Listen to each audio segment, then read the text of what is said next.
Bernard Pivot, malade, pour quelle raison a-t-il caché ses soucis de santé?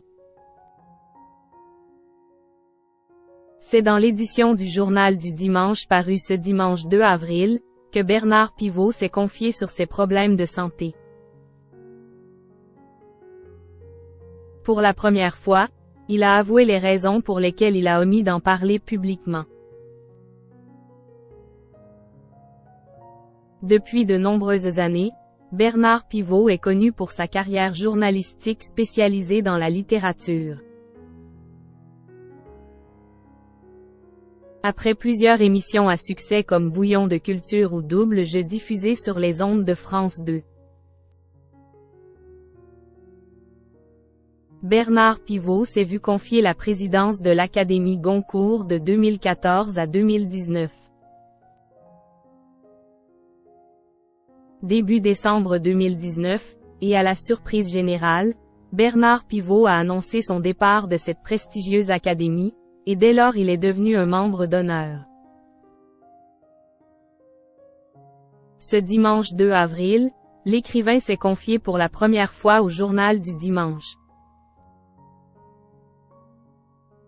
Dans cet entretien inédit, il a donné de plus amples détails sur ses problèmes de santé, et pourquoi il a gardé cette information secrète.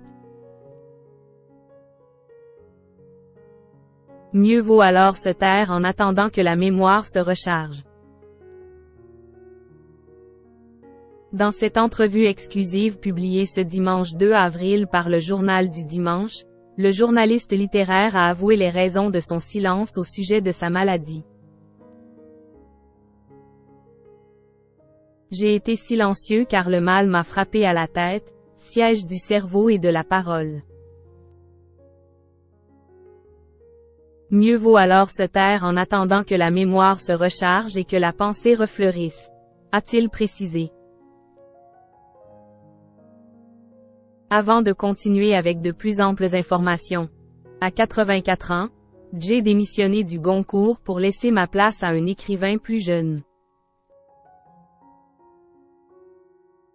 Enfin, à mon vif regret, j'ai abandonné ma chronique, parce que j'étais malade, handicapé, et que je ne pouvais plus écrire comme je l'ai fait pour vos lecteurs, pour nos lecteurs, si vous permettez, pendant plus d'un quart de siècle. En effet, Bernard Pivot a souhaité garder secret ses problèmes de santé car il était tellement souffrant qu'il ne pouvait plus écrire comme auparavant. Aujourd'hui, l'auteur de L'amour en vogue se concentre sur d'autres projets personnels et notamment sa vie de famille.